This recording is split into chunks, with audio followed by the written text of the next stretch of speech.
अल्हम्दुलिल्लाहि वकफ़ा व सलामुन अला हबीबिहिल मुस्तफ़ा अम्मा बअद फ़अऊज़ु बिल्लाहि मिनश शैतानिर रजीम बिस्मिल्लाहिर रहमानिर रहीम वमन अज़लमु मिम्मन मनअ मसाजिदल्लाहि अन युज़करा फ़ीहा इस्मुहु व सअा फ़ी ख़राबिहा सदक़ल्लाहु मौलानाल अज़ीम।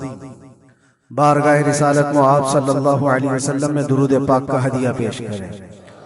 अल्लाहुम्मा सल्लि अला सय्यिदिना व मौलाना मुहम्मदिन मअदनिल जूदि वल करम व आलिहि व अस्हाबिहिल किराम व इब्निहिल करीम व बारिक व सल्लिम सलातन दाइमतन सरमदन अबदा। अल्लाह अज़्ज़ा व जल कुरान अज़ीम में इरशाद फरमाता है, उससे बड़ा जालिम कौन जो अल्लाह की मस्जिदों में अल्लाह का जिक्र करने से रोकता है, वो सबसे बड़ा जालिम है।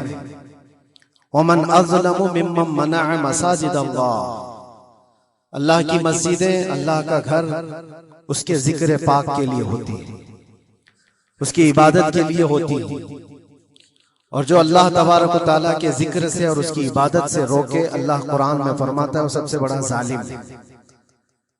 मेरे अजीजों, तारीख अगर देखते हैं हम तो हर जमाने में मारके हक व बातिल होता रहा है। बातिल ताकतें हमेशा ये चाहती हैं कि अल्लाह के जिक्र को रोके, क्योंकि तागूत शैतान जिसका जिक्र कुरान में है वो हमेशा से ये चाहता रहा है कि अल्लाह का जिक्र करने वालों को रोक दिया जाए, क्योंकि उसने अल्लाह तबारक व तआला से ये वादा किया, चैलेंज किया था, लअक़उदन्न लहुम सिरातकल मुस्तक़ीम, ऐ रब मैं तेरे सीधे रास्ते पर बैठ जाऊंगा। थुम्मा लआतियन्नहुम मिन बैनि ऐदीहिम व मिन खल्फिहिम व अन अयमानिहिम व शिमाइलिहिम, और मैं इस सीधे रास्ते पर जो भी गुजरेगा उसको कभी सामने से आकर बहकाऊंगा, कभी पीछे से आकर बहकाऊंगा, कभी दाएं से कभी बाएं से। और अल्लाह तबारक व तआला से शैतान मरदूद ये कहता है, वला तजिदु अक्तरहुम शाकिरीन, तू तेरे बंदों में शुक्रगुजार बंदे नहीं पाएगा। मतलब ये है कि इब्लीस लईन मुसलसल ये कोशिश में है कि अल्लाह तबारक व तआला के बंदों को उसके जिक्र से दूर करे, उसके शुक्र से दूर करे। आज भी वो कैफियत हम देखते हैं कि सबसे ज्यादा अल्लाह के जिक्र से रोकने के लिए जो शैतानी ताकतें कोशिश कर रही हैं। मगर मेरे अजीजों, ये तुम्हारा इम्तिहान है, तुम्हारा इम्तिहान ऐसा कि कभी ये मत समझना कि तुम खाली हो, क्योंकि कुरान पाक अल्लाह तबारक व तआला 21वें पारे में फरमाता है, अहसिबन्नासु अन युतरकू अन यकूलू आमन्ना व हुम ला युफ्तनून, क्या लोग ये गुमान करके बैठे हैं कि वो ईमान ले आए तो हम उनको आजमाएंगे नहीं, या उनको छोड़ दिया जाएगा? जो ईमान लाया हुआ बंदा है वो आजमाया जाएगा। ईमान अगर तुम्हारे पास है तो तुम्हें इम्तिहान से भी गुजरना ही होगा। ये ईमान किसी हलवा पराठे का नाम नहीं है, खा करके मस्त नींद सो जाए, फिर उसे इस दारे फानी में, इस दुनिया में इम्तिहानात से गुजार करके अपने ईमान की कसौटी को दिखाना होगा। इसीलिए कुरान ये भी कहता है कि तुम्हें कैसे कैसे आजमाया जाएगा। वलनबलुवन्नकुम बिशैइन मिनल खौफि वल जू'i व नक़्सिन मिनल अमवालि वल अनफुसि वस्समरात, हम तुम्हें आजमाएंगे कभी भूख से, खाने की किल्लत से, और कभी खौफ से, डर आएगा तुम्हारे पास। और फिर अल्लाह ताला फरमाता है कभी माल और दौलत की कमी से, वो नक़्सिन मिनल अमवाल वल अनफुस, कभी लोगों की जान चली गई हो, कसरत से तुम्हारे अजीज मर गए, ये भी आजमाइश है। और फलों की कमी, अल्लाह ताला फरमाता है ये 5 चीजें हैं जो तुम्हारी जिंदगी में आएंगी और तुम्हें आजमाया जाएगा, और इन कमियों के वक्त तुम्हारा ईमान देखा जाएगा, तुम क्या कहते हो। और अल्लाह ताला फरमाता है जब कभी तुम्हें भूख से आजमाया जाए, खौफ से, डर से आजमाया जाए, और माल की कमी से आजमाया जाए, इम्तिहान लिया जाए, तो उस वक्त जो बंदा ये कहता है अल्लाह फरमाता है इन्ना लिल्लाहि व इन्ना इलैहि राजिऊन। अल्लाह ताला फरमाता है उन लोगों को ये बशारत है, उन सब्र करने वालों को ये बशारत है कि जब उन पर मुसीबत आती है तो ये कहते हैं हम अल्लाह ही के हैं और अल्लाह ही की तरफ लौटने वाले। ये मुसीबत के वक्त ये जो 5 चीजों से आजमाया गया है, इन आजमाइश के दौर पर जो बंदा अल्लाह तबारक व तआला की इस अता पर राजी रहता है वो सब्र के साथ निकल गया है। आज के दौर में भी मेरे अजीज बेशुमार जाने हमारी दरमियान से जा रही है।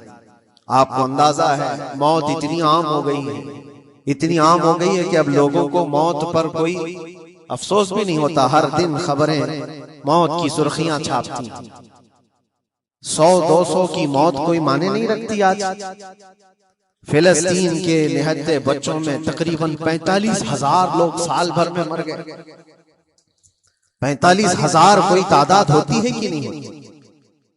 इतनी बड़ी जानों का जो नुकसान है, यह आजमाइश, और ये जानों के जरिए से आजमाइश थी। माल की कमी की आजमाइश तो ऐसी है, मुल्क शाम, यमन, बहुत सारे ऐसे टूटे फूटे इलाके, इराक, जहां पर लोग खाना और दवाइयों से जूझ रहे हैं, इस तरह से कि वो घास खाने पर मजबूर है। बहुत सारे ऐसे इलाके जहां पर छोटे बच्चे फेंके हुए कचरे में से दाने चुन करके खा लिया करते, वो अपने पेट की इस आग को बुझाने के लिए दाने दाने के लिए तरस रहे। ये भूख की आजमाइश है, माल की कमी की आजमाइश है, जानों की आजमाइश है। अजीजा ने गिरामी होकर, और फिर खौफ के जरिए से जो आजमाइश है वो हम देख रहे हैं आज। खौफ जालिमों के जरिए से तुम पर मुसल्लत किया जाएगा। हर आदमी डरा सहमा हुआ, हर आदमी अपने अंदर एक डर लिए बैठा है कि निकलूंगा तो क्या हो जाएगा। इन सब के दरमियान अल्लाह की बारगाह में सजदा रेज़ होने का नाम ईमान है। सब हालात होंगे इस तरह से, और इन्हीं हालात के दरमियान जो बंदा अपना सर झुकाता है मौला करीम की बारगाह में, वो ईमान वाला है। आओ, अगर ईमान की कमाल की मिसाल देखना है तो करबला के मैदान में कौन कौन सी आजमाइशें थी। भूख की भी आजमाइश है, प्यास की भी आजमाइश है, जान की भी आजमाइश है, खौफ की भी आजमाइश है। सब चीजें एक साथ करबला के मैदान में आई। रसूलुल्लाह के घराने पर, अहले बैत पर वो कैसा अजीम इम्तिहान था जब वो 72 लोगों का, 82 लोगों का काफिला भूख और प्यास से जूझ रहा हो, 3 दिन से उनके ऊपर खाना और पानी बंद हो, और उन शहजादों के ईमान में जरा बराबर भी फर्क नहीं आता। ना उनके ईमान में, ना हौसले में, ना हिम्मत में फर्क आता है। 3 दिन के भूखे और प्यासे बातिल से निपटने के लिए किस तरह से कमर बस्ता है। यहां तक कि भूख की शिद्दत ऐसी थी, कलेजा मुंह को आया। 6 माह का बच्चा भी रोते रोते जुबान जिसकी सूख गई, वो माँ जो बच्चे को दूध पिलाती है उसके सीने सूख चुके हो, दूध खत्म हो चुका हो माँ के पिस्तानों में, कैसी किल्लत हो। पानी का एक कतरा उनके घर तक नहीं पहुंच पाता, माँ अपने बच्चे को दूध नहीं पिला सकती। इससे ज्यादा क्या आजमाइश, ये भूख और प्यास की आजमाइश। फिर जानों की आजमाइश तो ऐसी, अल्लाह अकबर, 56 साल की उम्र का वो शहजादा आली वक़ार, सैयदा कायनात फातिमातुज़ ज़हरा का नूरे नजर, इमाम आली मकाम सैयदुश शुहदा इमाम हुसैन रज़ी अल्लाह ताला, जब मैदान करबला में लाशों को उठाते थे, कितनी लाशें उठाई, कभी बेटे की, कभी भतीजे की, कभी भांजे की, कभी भाइयों की, कभी अजीजों की। मियाँ, हम अपने घर से निकलने वाले एक जनाजे को उठाते हैं तो 8 दिन तक हमारे अंदर से होश निकल जाए। कोई अपने बच्चे को अपने हाथों से दफन करके देखे, फिर कैफियत पता चलती। इमाम हुसैन ने एक नहीं अपने लाडलों की लाशें इस तरह समेटी। उनके जवान बेटे अली अकबर को जब शहीद करके घोड़े दौड़ाए गए थे, जिस्म के ऊपर टुकड़े अलग हो चुके थे, उसको समेटते हुए कौन बैठा है? रसूलुल्लाह का नवासा। और 6 माह के बच्चे को हाथ के अंदर जालिमों ने तीर से ऐसा मारा था कि हलकूम पे चला गया।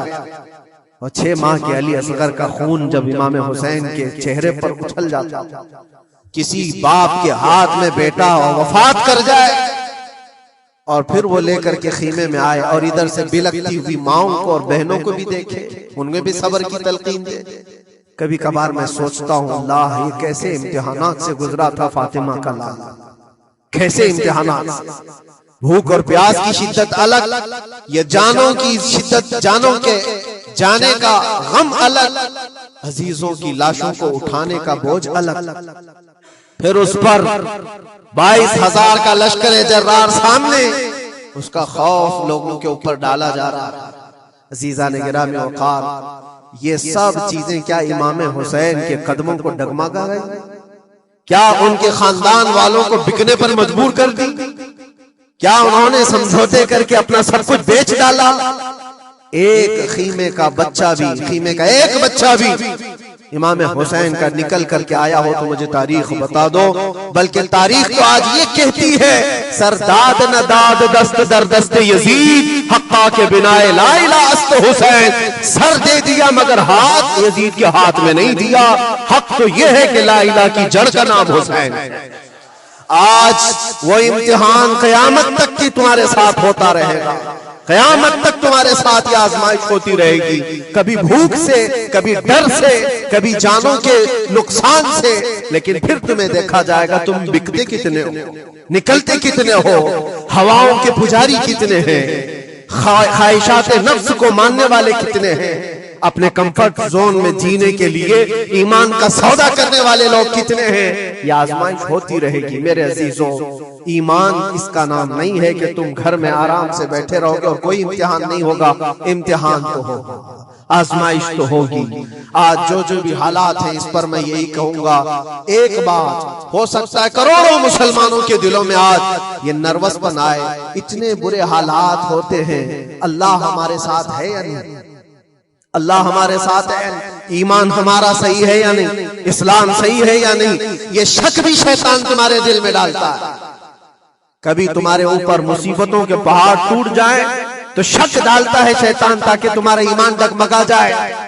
मेरे अजीजों, मुसलमान होने का मतलब ये नहीं है कि तुम सिर्फ महल्लात में जियोगे और तख्त और ताज के मालिक ही रहोगे, ऐसा नहीं है। ईमान वालों को उहद में 70 जाने भी देनी पड़ी।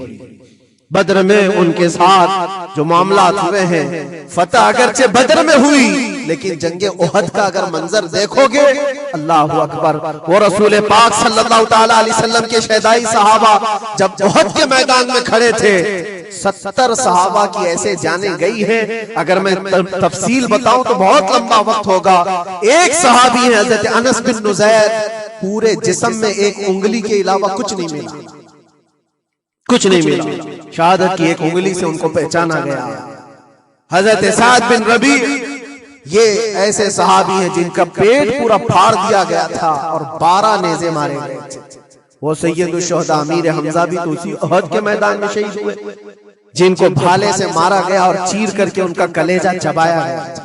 अब्दुल्ला बिन जहश उसी मैदान में इंतकाल किए हैं, जिनके जिस्म के 80 टुकड़े कर दिए गए थे और हर टुकड़े का हार बनाकर जालिमों ने पहना था, हार बना लिया था जिस्म के। ये सारे मंजर उहद के मैदान में हुए। और कौन से ईमान वाले? वो रसूलुल्लाह की इक्तिदा में नमाज पढ़ने वाले, हुजूर पाक के चेहरे अनवर को देखने वाले। जब उनके साथ ये आजमाइशें हो सकती हैं तो हम कौन सी गाजर मूली? हमारे साथ भी आजमाइशें होगी। जिसका जैसा ईमान होगा वैसा वो इम्तिहान भी देगा, उसी इम्तिहान से गुजारा जाएगा। मगर मैं आज करोड़ों मुसलमानों के दिलों के बारे में ये बात कहना चाहता हूं कि अगर नर्वसपन है कि ये हालात ऐसे क्यों हैं, हालात हर जमाने में होते रहेंगे। सतीजा कार रहा है अजल से ताइमरोज, शरारे अबू लहबी से चराग मुस्तफवी हमारी तारीख है। ये तारीख है मेरे अजीजों। अल्लाह ताला कुरान में फरमाता है तिलकल अय्यामु नुदाविलुहा बैनन नास, ये दिन है जो हम लोगों के दरमियान पलटते रहते हैं। कभी तुम बादशाह बनोगे, कभी फकीर बन जाओगे। और आज जो तख्त पर है, हो सकता है वो कल डगर डगर घूम रहे हो। आज जिनको ताकत का नशा है, हो सकता है वो भीख मांगने पर भी मजबूर हो जाए। लेकिन एक बात याद रखना, नर्वसपन अपने दिल में आने न पाए। इन हालात से देख करके घबरा न जाना। ईमान तुम्हारा सच्चा है, अल्लाह कल भी तुम्हारे साथ, आज भी तुम्हारे साथ। बस तुम्हारी इबादत में फर्क आने ना पाए, तुम्हारे सजदों में कमी होने ना पाए, तुम्हारे ईमान में तजल्जुल आने ना पाए। अल्लाह एक है तो एक है, अल्लाह सच्चा है तो सच्चा है। मैंने अल्लाह को नहीं देखा, लेकिन अल्लाह पर ईमान जरूर है। ये यकीन और ये अकीदा तुम्हारा मजबूत रहे। हाँ, हमें मालूम है, कुछ लोग हमसे पूछते भी, अल्लाह तबारक व तआला पूरी कायनात का मालिक, जिसने हर चीज पैदा किया और उसकी इबादत करने वाले लोग आप, लेकिन फिर उसी अल्लाह रब्बुल इज्जत की ये मस्जिदें क्यों ढाई गई? क्यों मस्जिदों को खत्म किया जा रहा है? अल्लाह के जिक्र को रोकने के लिए ताकतें पूरी पूरी मस्जिदों को ढाने की क्यों बात करती? फिर अल्लाह कुछ क्यों नहीं फरमाता? मेरे अजीजों, ये कायनात है जिसको अल्लाह ने असबाब पर बनाकर भेजा है और तुम्हें अमल के लिए भेजा गया है। तुम्हारा अमल देखना है, तुम कितने पाबंद, तुम कितने अपनी हिफाजत करते हो, तुम्हारे ईमान की, तुम्हारी इबादतों की, तुम्हारी मस्जिदों की। तुम मस्जिदें खाली करके घूम रहे हो, फजर की नमाज में अपने घरों पर सोए हो और फिर अल्लाह के घरों की हिफाजत की बात कर रहे हो कि मस्जिदें ढाई जा रही हैं, मस्जिदों पर आक्रमण होता है। ये सारी बातें क्यों? तुम जब इन सफों को खाली कर दोगे, ये मस्जिदें चीख चीख कर पुकारती हैं अल्लाह की बारगाह में। पल भर में बना ली, शब भर में बना ली मस्जिद तो ईमान की हरारत वालों ने। मन अपना पुराना पापी था, बचपन से नमाजी बन न सके। मस्जिदें बड़ी बड़ी शानदार बना लेना और उसको आबाद ना करना, ये भी तो जुल्म है। आप इन मस्जिदों की हिफाजत की जो बात कर रहे हैं, इन मस्जिदों की हिफाजत सिर्फ कमेटियां बनाने से नहीं होती, नमाजों से होती है, इसके अंदर तिलावत कुरान से होती है।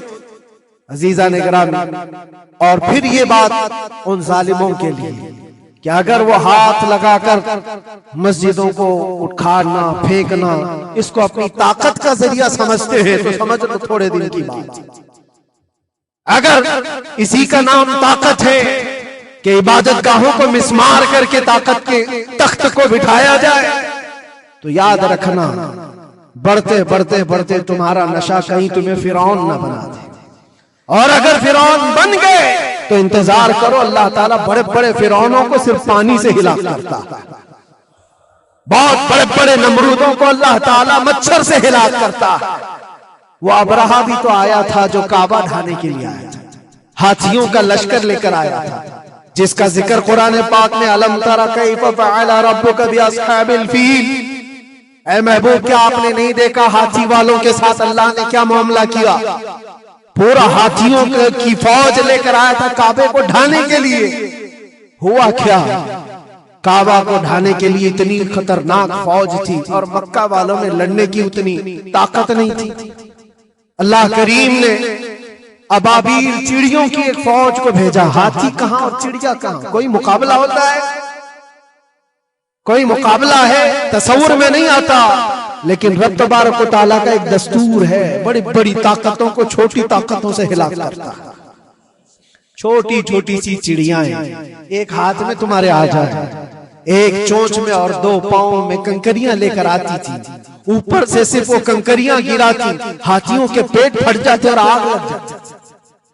अल्लाह तबारक व तआला की ताकत का ये मुशाहिदा, कुव्वत का एक हल्का सा इजहार जो मक्का की उन वादियों में हुआ, मिना, और अल्लाह ताला फरमाता फजअलहुम कअस्फिम मअकूल। अल्लाह ने उनको ऐसा कर दिया जैसे खाई हुई मुर्गी होती, नोच नोच करके खाकर छोड़ी हुई मुर्गी हो। पूरी फौज की हालत ऐसी हो गई थी।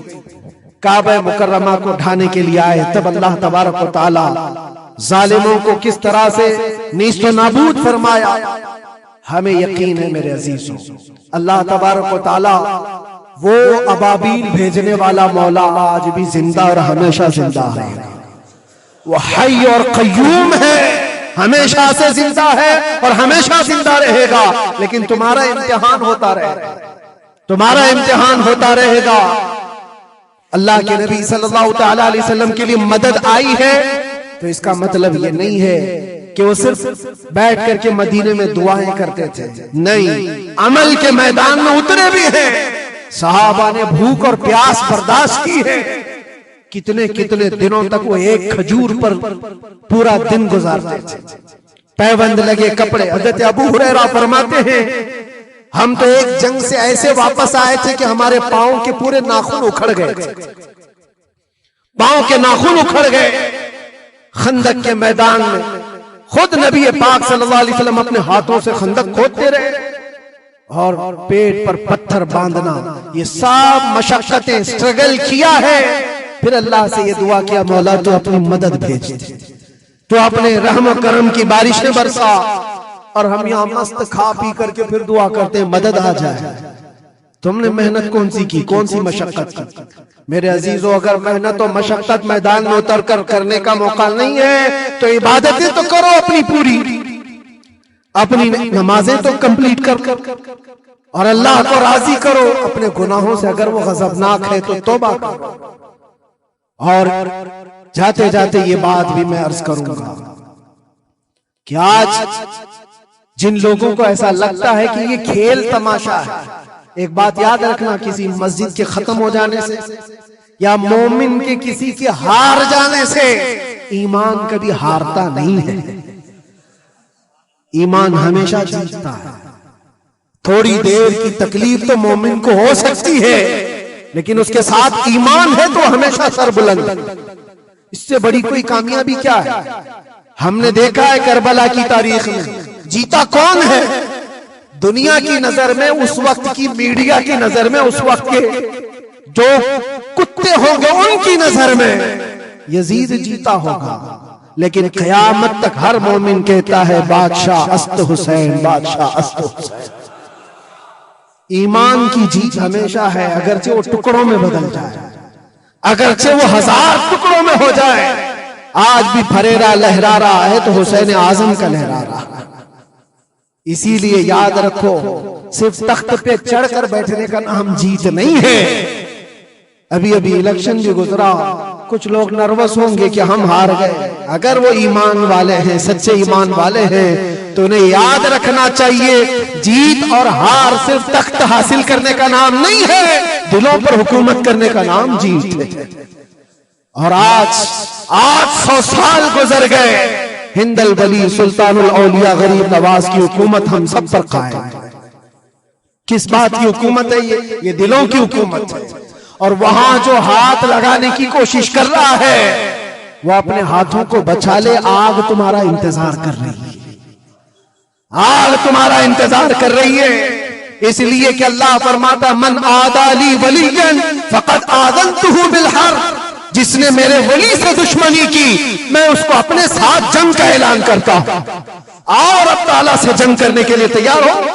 अल्लाह के वली से मुकाबला करना चाहते हो? अल्लाह के वली को छूना चाहते हो? रब ताला फरमाता है जो अल्लाह के वली से दुश्मनी करता है उसे मैं अपने साथ जंग का ऐलान करता हूं। है किसी की हिम्मत और ताकत अल्लाह से जंग करने की? तो जो ये चाहते हैं कीड़े मकोड़ों की मौत मरोगे, इससे भी खतरनाक जलील होकर मर जाओगे। अजमेर मोहल्ला ये सिर्फ और सिर्फ एक धरती का नाम नहीं है, अल्लाह के वली की आबाद की मुकद्दस जमीन है। और हम सुन्नियों का की आस्था ऐसे है, इमाम अहले सुन्नत फाजिल बरेलवी आला हज़रत फरमाते हैं दुनिया भर में जहां दुआएं कबूल होती हैं उन जगहों में से एक जगह का नाम अजमेर मोहल्ला, जहां अल्लाह ताला दुआएं कबूल फरमाता है। हम अपनी आस्था ही नहीं रखते मेरे अजीजों, अपनी जान भी हाजिर है गरीब नवाज के कदमों के लिए। इसलिए मैं कहना चाहता हूं सरकार गरीब नवाज रज़ी अल्लाह ताला अन्हु के रक्षक, ये लोग अगर ये समझते हैं कि मुसलमान बिखर गए हैं, टूटे हैं, बिखरे हैं, इनके पास कोई ताकत नहीं, कोई सियासत नहीं, और हम जिसको चाहें आक्रमण करके खत्म कर दें, हो सकता है हम सबको मार डालो तुम्हारी ताकत के जरिए, लेकिन वो गरीब नवाज है। अपने बाप दादाओं की तारीख याद रखना, पूछना, जो गरीब नवाज को उठाने की कोशिश किया उठ गए, और वो धरती पर आज भी आबाद है। इंशाअल्लाह क़यामत तक अजमेर मोहल्ला चमकता रहेगा। सरकार गरीब नवाज रज़ी अल्लाह ताला अन्हु के आस्थाने से जो फैज पड़ता है, अपने और गैर सब वहां से फायदा उठाते हैं, सब लोगों को बराबर फायदा उठाया जाता है। इसीलिए मेरे अजीजों, ये आजमाइशों के दौर में मेरी सिर्फ एक ही गुजारिश है, अपना ईमान मजबूत करो, अपना ईमान मजबूत करो। जैसी भी मुसीबतें आए, ताकतें आए, तुम्हारा सजदे से सर दूर ना होने पाए, अल्लाह से गफलत होने ना पाए, तुम्हारे जिक्र और अज़कार में कमी होने ना पाए, मस्जिदों से दूर भागने की कोशिश ना करो, वापस आ जाओ, अल्लाह की रहमत करीब है। कुरान में अल्लाह फरमाता है, अला इन्ना नसरुल्लाहि करीब, आगाह हो जाओ, बेशक अल्लाह की मदद बहुत करीब है। व आखिरु दावाना अल्हम्दुलिल्लाहि रब्बिल आलमीन।